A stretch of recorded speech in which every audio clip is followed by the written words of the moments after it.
Olá pessoal, tudo bem? Na nossa aula de hoje nós daremos continuidade aos aspectos anatômicos dos membros superiores, focando no húmero e nos ossos da mão.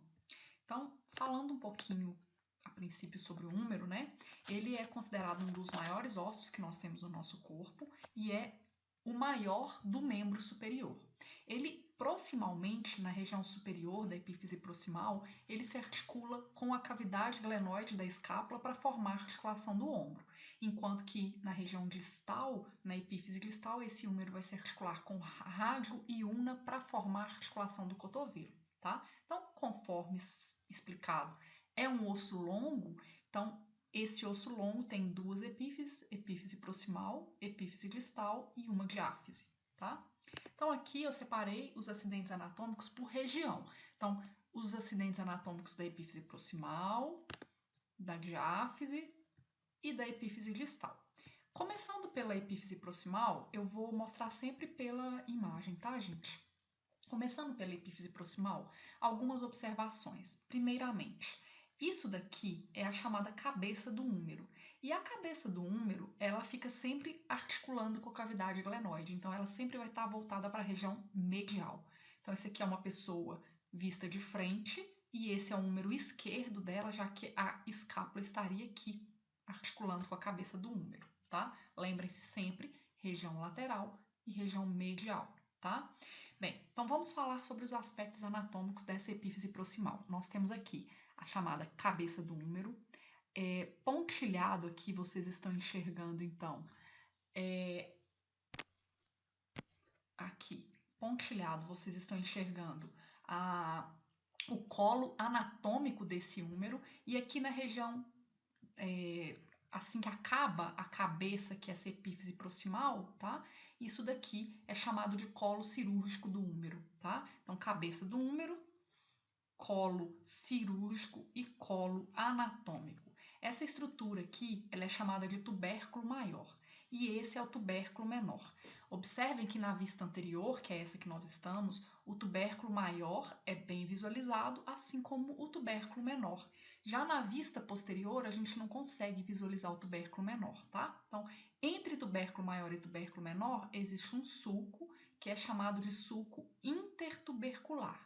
E para finalizar essa epífise proximal, observem o seguinte: esse é o tubérculo maior e a partir dele tem a crista do tubérculo maior. E esse é o tubérculo menor e a partir dele tem a crista do tubérculo menor, tá bom? Então, esses são os acidentes anatômicos aí da epífise proximal do húmero. E aqui vocês podem visualizar que nós falamos sobre todos eles, ó. Cabeça do húmero, colo anatômico e colo cirúrgico, tubérculo maior e menor, sulco intertubercular e cristas do tubérculo maior e menor. Já na diáfise, nós apresentamos apenas dois acidentes anatômicos nesse húmero, tuberosidade deltoide e sulco do nervo radial. Então, conforme eu estava explicando, essa é uma vista anterior e a tuberosidade deltoide, ela é um acidente anatômico que fica aqui na região lateral, tá? Enquanto que o sulco do nervo radial, que é o outro acidente, ele fica na vista posterior. Então, vou mudar aqui. Vocês estão enxergando como se fosse um sulco na diagonal aqui, ó. Esse é o sulco do nervo radial. Só para chamar a atenção para um fato que eu havia comentado com vocês anteriormente, essa é uma vista posterior e aí vocês estão enxergando aqui o tubérculo maior do húmero, tá? Não conseguem visualizar o tubérculo menor. Então, como é que você vai saber se um osso está do lado direito ou do lado esquerdo? Primeiramente, você vai descobrir se é a face anterior, vendo o tubérculo maior e menor ao mesmo tempo, ou face posterior, vendo apenas o tubérculo maior. Visto isso, a cabeça do húmero sempre está na medial e aí dessa forma você consegue colocar o osso em posição anatômica, tá certo? Então, na região da diáfise, na região lateral tem a tuberosidade deltoide e na região central, mas na vista posterior dessa diáfise, tem aqui uma depressão que é o sulco do nervo radial.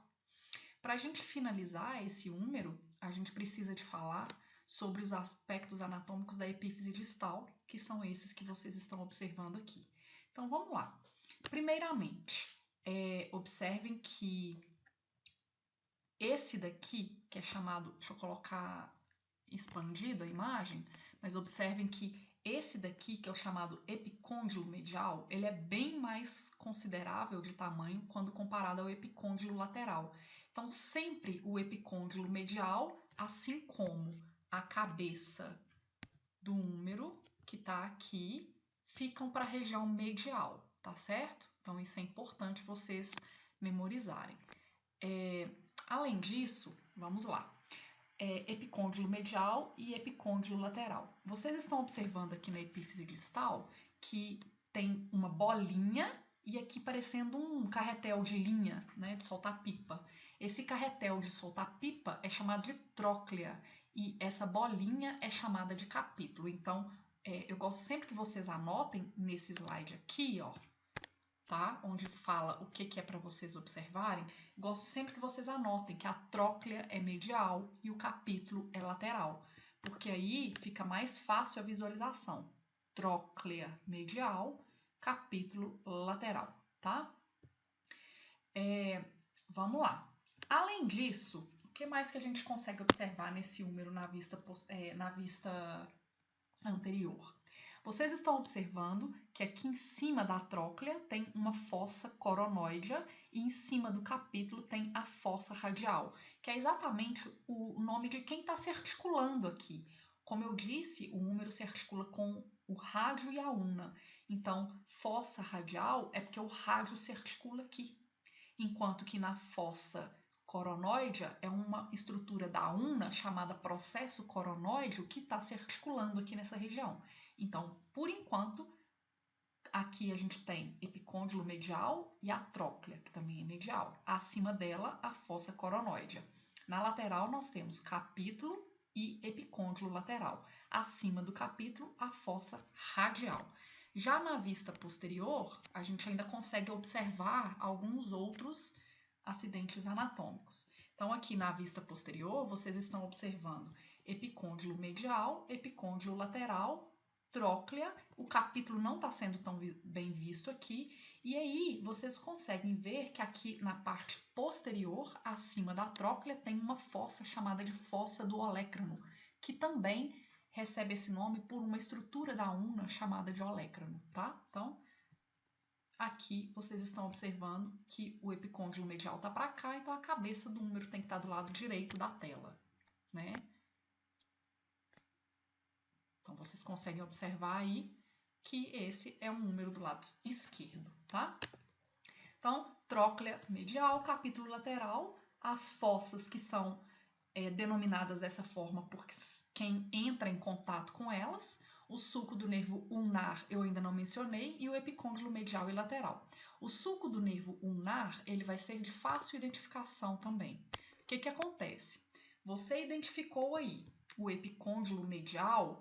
Entre o epicôndilo medial e a tróclea está o sulco do nervo ulnar. É aquela parte do cotovelo que quando a gente bate, tem um trauma, acaba acontecendo um choque, a propagação de um choquinho no nosso antebraço. Esse choque é o potencial de ação sendo transmitido pela compressão desse nervo, tá? Desse nervo ulnar.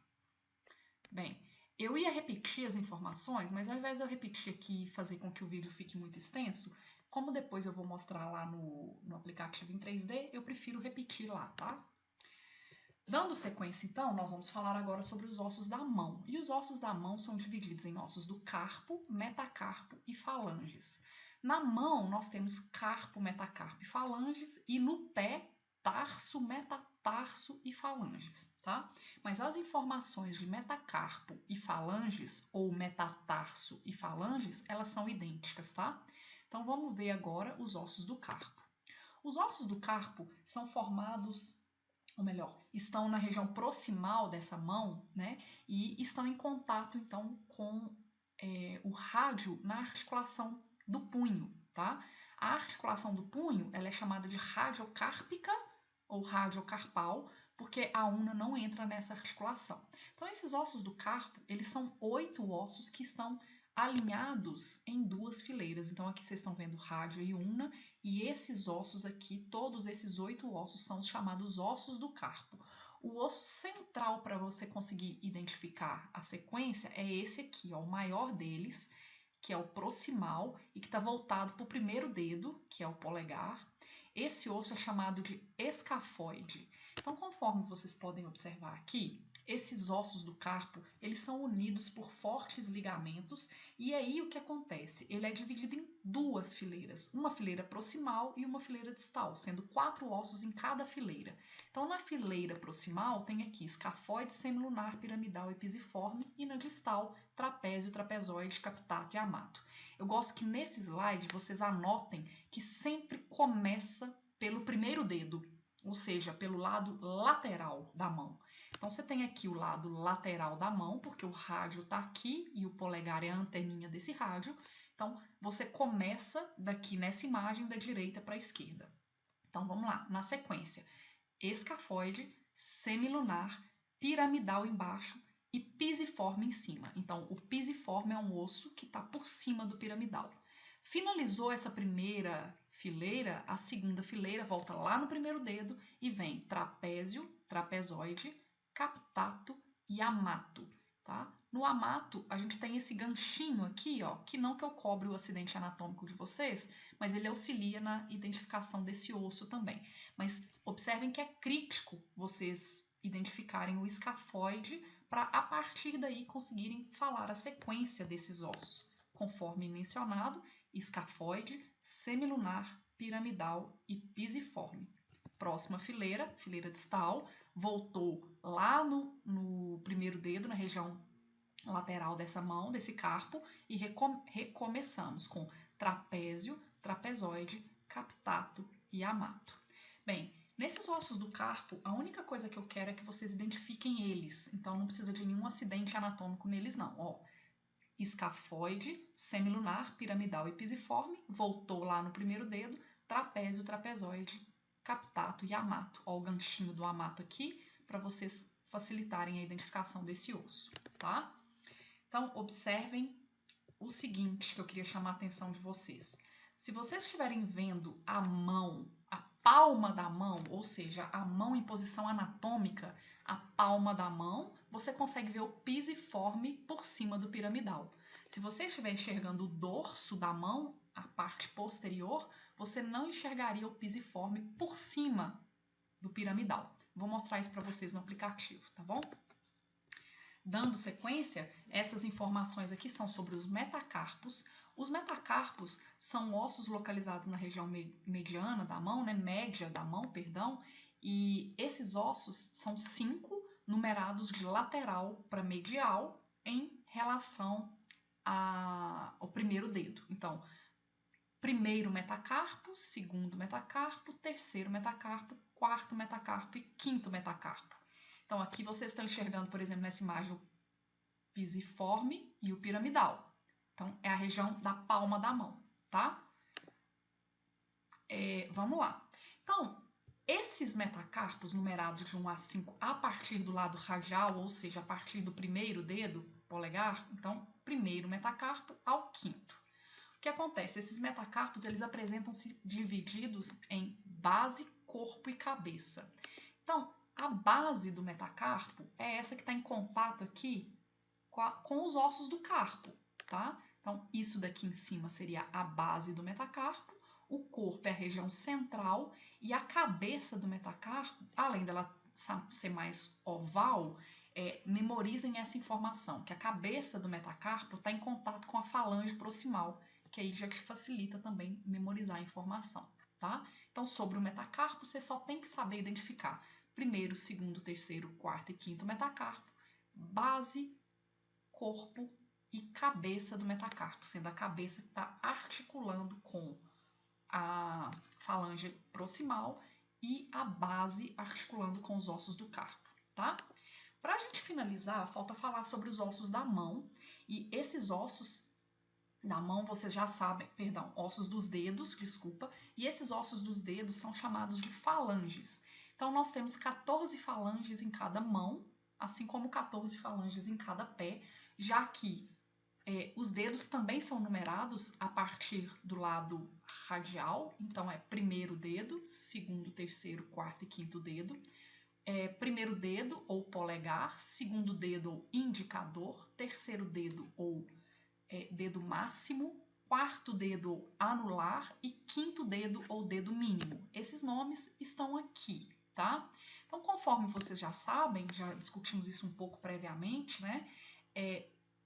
Esses dedos, do segundo ao quinto dedo, apresentam 3 falanges: falange proximal, falange média e falange distal.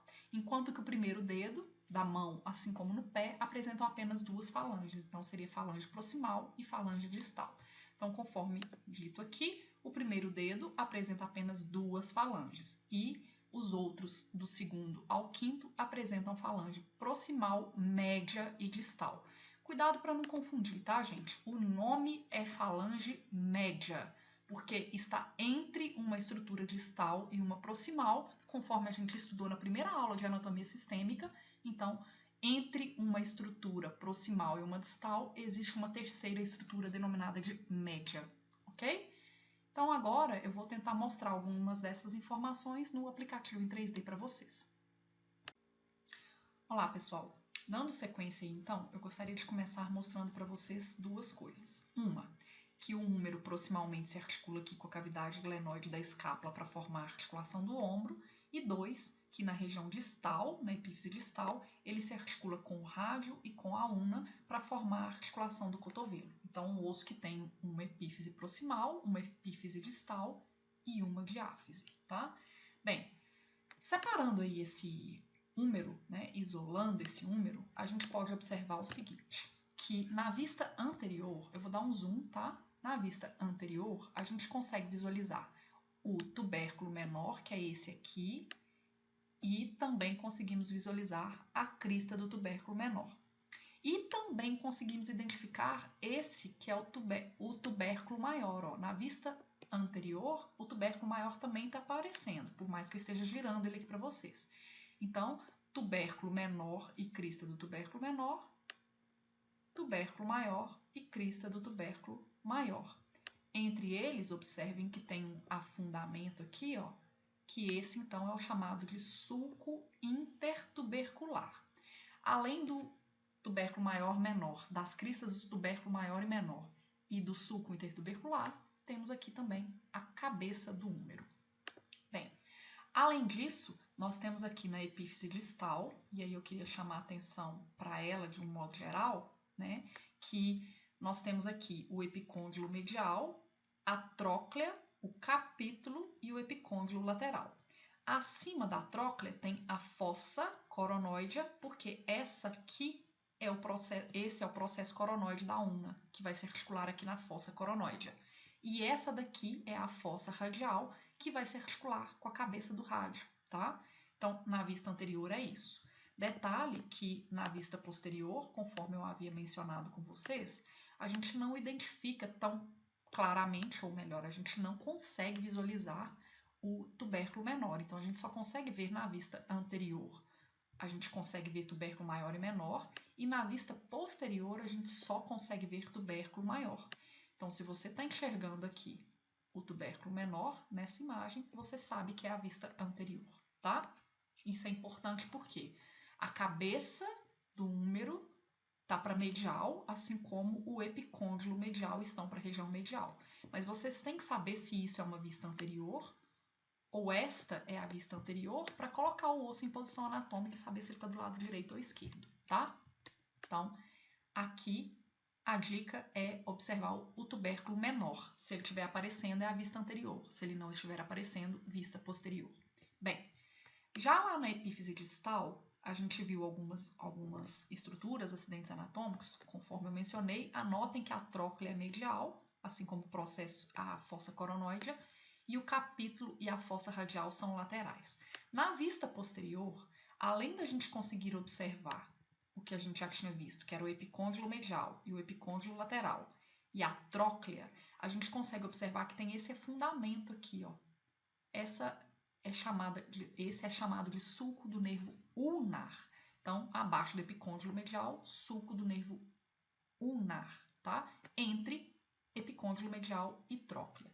Só para finalizar esse húmero, a gente tem que observá-lo na sua diáfise, tá? Então, a diáfise desse húmero mostra que na região lateral dele na região lateral, tem uma estrutura chamada de de tuberosidade deltoide, que é uma região mais elevada aqui na região lateral desse úmero, tá? Então, vocês observem o úmero aí, que ele vai descendo, e aqui mais na região bem média, bem no centro aqui da epífise, da diáfise desse úmero, desculpa, pessoal, vocês têm aqui a chamada tuberosidade deltoide. E na vista posterior desse úmero, como é que eu vou saber que é a vista posterior? Porque eu só estou enxergando o tubérculo maior. Então, na vista posterior desse úmero, vocês podem observar que existe como se fosse um afundamento que está acontecendo aqui, ó, bem no centro desse osso, tá? Na diáfise, que é o sulco do nervo radial.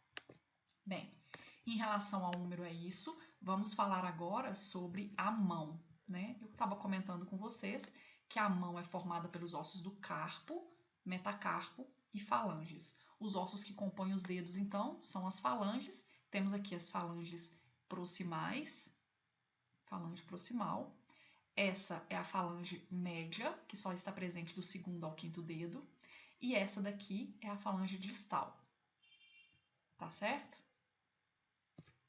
Bem, além disso, então esses dedos são numerados, primeiro dedo, segundo dedo, terceiro dedo, quarto e quinto dedo, e também recebem o nome de polegar, indicador, máximo, anular e dedo mínimo. Os metacarpos são esses ossos aqui da região mediana da mão, média da mão, que são numerados também de lateral para medial, primeiro metacarpo, segundo, terceiro, quarto e quinto metacarpo. Além disso, lembrem-se que a gente tem que falar em relação aos metacarpos, que eles apresentam uma base, que essa base é essa região aqui proximal, que está se articulando com os ossos do carpo, uma base, tá? Então, o corpo e depois a cabeça. Repetindo porque eu acabei falando confuso aqui. A base se articula com os ossos do carpo. Aqui o corpo, tá? Essa região central, e a cabeça do metacarpo, que é essa parte mais arredondada, e conforme eu comentei, a cabeça do metacarpo se articula aqui com as falanges proximais. E por último, e não menos importante, a gente tem que falar dos ossos do carpo. E com relação aos ossos do carpo, eu comentei que eles são divididos em duas fileiras, e a gente precisa de identificar um osso-chave, que é esse daqui, chamado escafóide. Vou mostrar para vocês aqui, deixar armazenado a informação no vídeo. Esse é o escafóide. Então, depois do escafóide, existe semilunar, piramidal e o pisiforme. Observem que o pisiforme está aqui em cima, daqui a pouco eu inverto a mão para vocês verem. Voltamos lá no primeiro dedo, trapézio, trapezoide, captato e amato. E esse aqui é o gancho do amato, conforme eu havia mencionado para vocês. Então, observem que na vista anterior, quando a gente está enxergando a palma da mão, a gente enxerga o pisiforme sobre o piramidal. Quando a gente está vendo o dorso da mão, a gente está enxergando escafoide, semilunar, piramidal. O pisiforme que está por cima a gente não enxerga. Trapézio, trapezoide, captato e amato. Ok? Então é isso, pessoal. Qualquer dúvida eu estou à disposição para a gente esclarecer. Um abraço e até a próxima aula.